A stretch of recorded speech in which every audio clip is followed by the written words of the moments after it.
আসসালামু আলাইকুম রহমতুল্লাহি ওবরকাতুহু।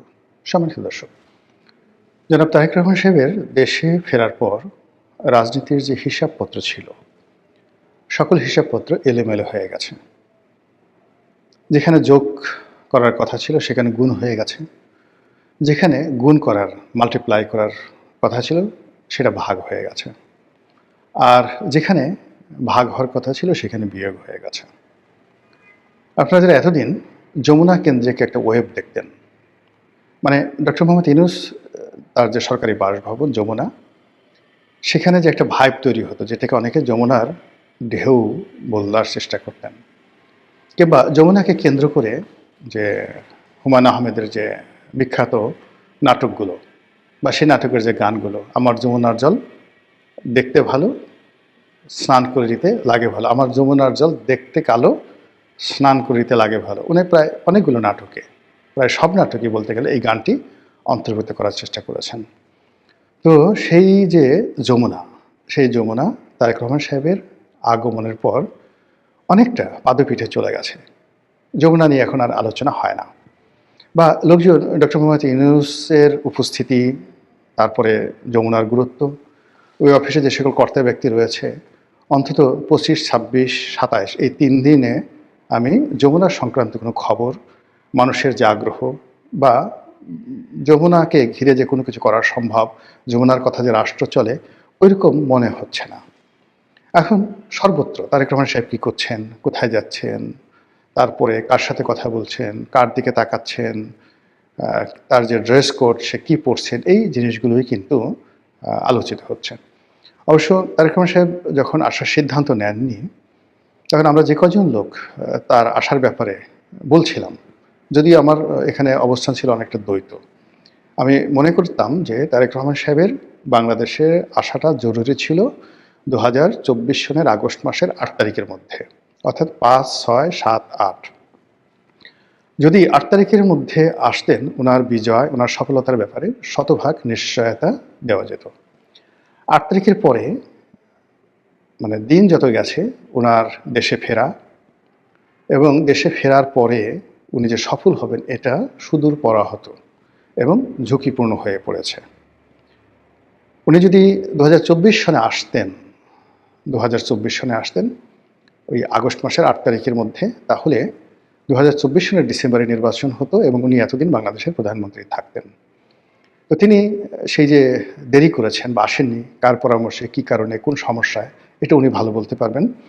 কিন্তু এই অবস্থাতে তার যে আশাটা, এটা তার জন্য, তার পার্টির জন্য ইতিহাসের সবচেয়ে ঝুঁকিপূর্ণ সময়। এমনকি শহীদ প্রেসিডেন্ট জিয়াউর রহমানের অবর্তমানে বিএনপির যে বিপদ বিপত্তি ছিল, এই মুহূর্তে বাংলায় তারেক রহমান সাহেব ঘুরে বেড়াচ্ছেন আর রাজনীতি করছেন, সামনে ইলেকশন। এই দুটো, মানে জিয়াউর রহমান সাহেবের শহীদ হওয়ার পরে বিএনপি যে বিপদে পড়েছিল, তার চেয়ে এখন বিপদ বেশি। এমনকি যখন প্রেসিডেন্ট সাত্তার সরকারের পতন হয়েছিল, বেগম জিয়া যখনও রাজনীতি আসেননি, এরশাদ যেদিন মার্শাল ল জারি করেছিল, তখন বিএনপির যে বিপদ বিপত্তির মধ্যে ছিল, আজকে বিএনপির জন্য ঝুঁকি, বিপদ বিপত্তি তার চেয়ে বেশি। কিন্তু তারপরেও উনি এসেছেন। আমি ওনার যাকে বলা হয় শুভ কামনা করি, ওনার সফলতা কামনা করি, কামনা পর্যন্ত। কিন্তু বাস্তবতা হলো যে আপনি যদি পলিটিক্যাল সায়েন্স যাকে বলা হয় বিচার করেন, বিশ্লেষণ করেন, তাহলে আপনি দেখতে পাবেন যে ওনার এই সময় বাংলাদেশে আগমন ওনার জন্য এবং ওনার দলের জন্য ঝুঁকির পরিমাণ শতভাগ, আর সফলতা পাওয়ার সম্ভাবনা মিরাকেল, অলৌকিক। স্বয়ং আল্লাহ রাব্বুল আলামিন যদি তাকে সফল করেন, ক্ষমতা এনে দেন, সুষ্ঠুভাবে নির্বাচন হয়, শান্তিপূর্ণভাবে বিএনপি ক্ষমতা লাভ করে উনি প্রধানমন্ত্রী হন, এটা হবে মিরাকেল। বাংলাদেশের জন্য মিরাকেল, তার জন্য মিরাকেল, বিএনপির জন্য মিরাকেল। কিন্তু পলিটিক্যাল সায়েন্সে যেভাবে বলে, সেই সায়েন্স অনুযায়ী এটা কোনো অবস্থাতেই ইতিবাচক হয় না। তারপর তিনি এসেছেন। তো আবার তিনি যদি না আসতেন, তাহলে তার দলের অবস্থা মুসলিম লীগের মতো হতো। তার দলের অবস্থা সেই কি বলবো, ভাসানী ন্যাপের মতো হতো। এরকম একটা অবস্থা, মানে হয় কি যে আপনি একটা রুগী অসুস্থ হতে হতে এমন সময় হাসপাতালে নিলেন যখন আসলে অপারেশন ছাড়া আপনার আর কোনো ওয়ে নেই। তো গত 15-16 মাসে বাংলাদেশের যে রাজনীতি, বাংলাদেশের যে অর্থনীতি, তারপর সেই বাংলাদেশের যে সার্বিক আইনশৃঙ্খলা থেকে শুরু করে মানুষের যে মন মানসিকতা সব মিলিয়ে এরকম একটা অবস্থায় পৌঁছে গিয়েছে যে এখান থেকে একটি পলিটিক্যাল ট্রান্সফরমেশন, তারপরে পলিটিক্যাল রিকনসিলিয়েশন, তারপর যাকে বলা হয় পলিটিক্যাল ইভ্যালুয়েশন, এই জিনিসগুলি এখন সম্ভব নয়। এটা রীতিমতো রাজনীতির পরিবেশ আইসিইউতে চলে গেছে।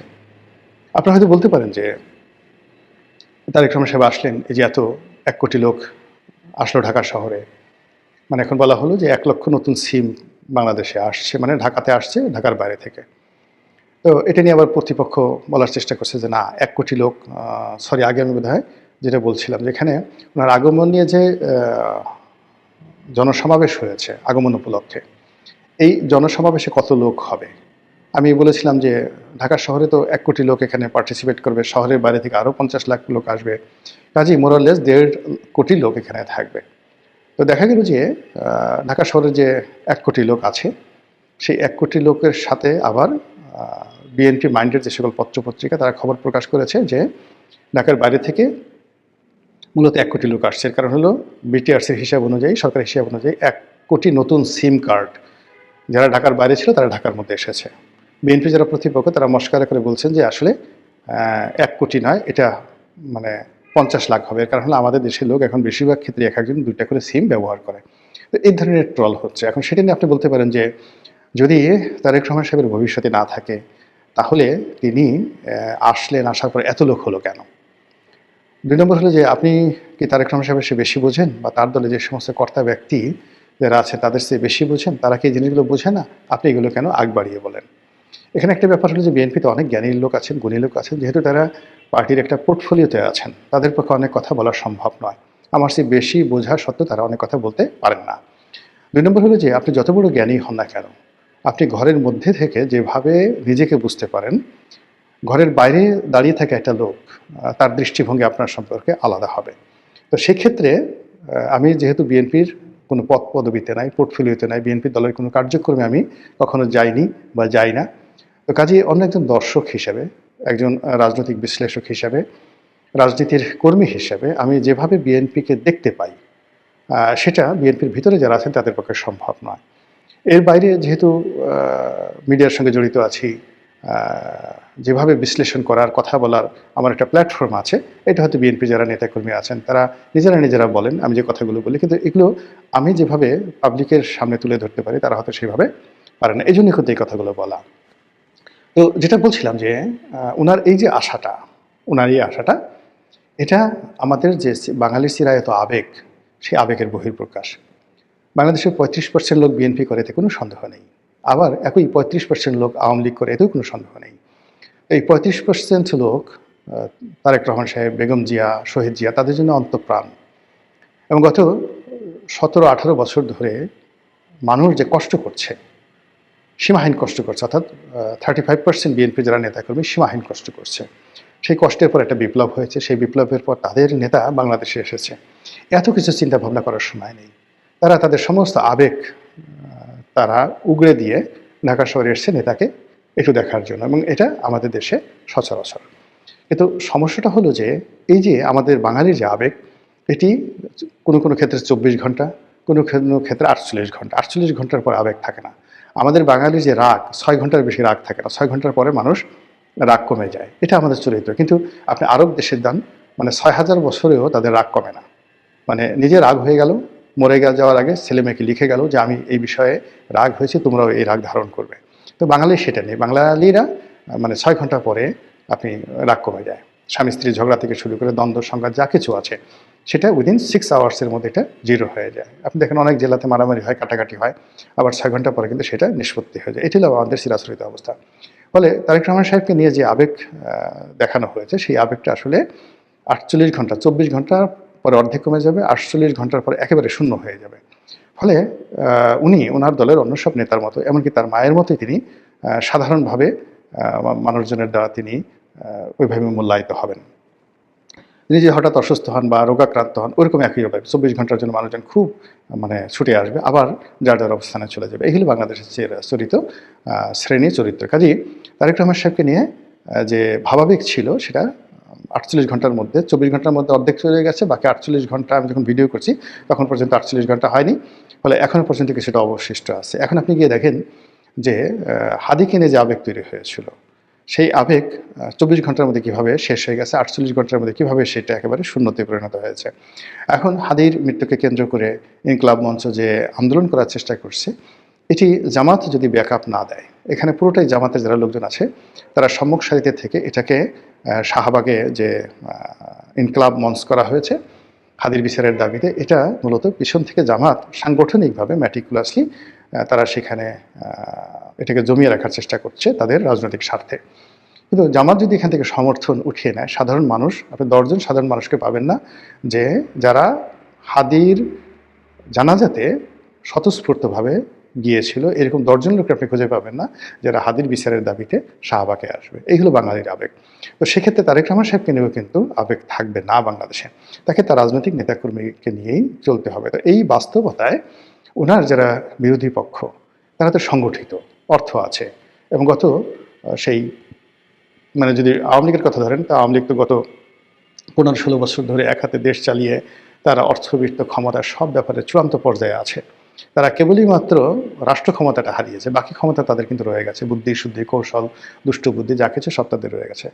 অন্যদিকে জামাতের সাংগঠনিক ক্ষমতা, অর্থনৈতিক ভিত্তি এবং গত 15-16 মাসে বিএনপিকে পদে পদে নাজেহাল করার, বিএনপিকে পিছনে ফেলার যে শক্তি তারা অর্জন করেছে, সেই শক্তি যদি সম্মিলিতভাবে অর্থাৎ আওয়ামী লীগ, এনসিপি, তারপরে জামাত, তারা সম্মিলিতভাবে বিএনপির বিরুদ্ধে ব্যবহার করার চেষ্টা করে, তাহলে সেটা যে কী পরিমাণ ভয়ানক হবে এটা এই মুহূর্তে অনেকে হয়তো কল্পনা করতে পারছে না। বাট আগামী 7 দিন থেকে 10 দিনের মধ্যে আপনারা এই জিনিসগুলো দেখতে পাবেন রাজনীতিতে।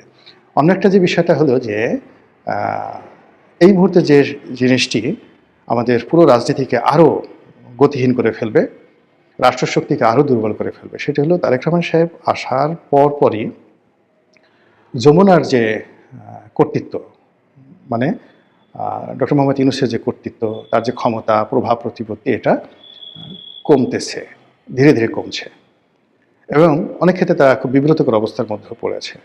আর তাদের যারা বিশ্বস্ত যারা লোকজন এই গত 15 মাস ধরে তাদেরকে সাপোর্ট দিচ্ছে, তারা হয়তো জেনে হোক, বুঝে হোক, রাগে হোক, ক্রোধে হোক, তারা ডক্টর মোহাম্মদ ইউনূসের প্রতি খুবই বিরক্ত যে তিনি হয়তো তারেক রহমান সাহেবকে এনেছেন, তিনি হয়তো সেই জামাতকে বা অন্যান্য দলকে অবদমিত করার জন্য তারেক রহমান সাহেবকে প্রশ্রয় দিচ্ছেন। তো এই ঘটনা সত্য হোক মিথ্যা হোক ডাজ নট ম্যাটার, কিন্তু ডক্টর মোহাম্মদ ইউনূসের দীর্ঘদিনের যারা সঙ্গী সাথী তারা এই সময়টাতে অভিমান করেছে, এবং এই অভিমান আগামীতে ভাঙবে না। এবং এটা ডক্টর মোহাম্মদ ইউনূসের জন্য, মানে আমি যেটা বলছি, যমুনার যে ঢেউ, তার যে ক্ষমতা, সেই ক্ষমতাটা কমে গেল। এবং আপনারা জানেন যে ইলাস্টিসিটি, মানে কোনো একটা ব্যাপারে যদি কারো ভয় ভেঙে যায়, কোনো একটা ব্যাপারে যদি কারো আকর্ষণ কমে যায়, কোনো একটা বিষয়ে যদি কারো ক্রোধ সৃষ্টি হয়, তাহলে সেখানে আর যা হোক না কেন পূর্ব অবস্থায় ফিরে আনা যায় না। যে কোনো সম্পর্ক একবার নষ্ট হয়ে গেলে সেই সম্পর্কটা জোড়াতালি দিয়ে চালানো যায়, কিন্তু সেটা আর আগের মতো আসে না।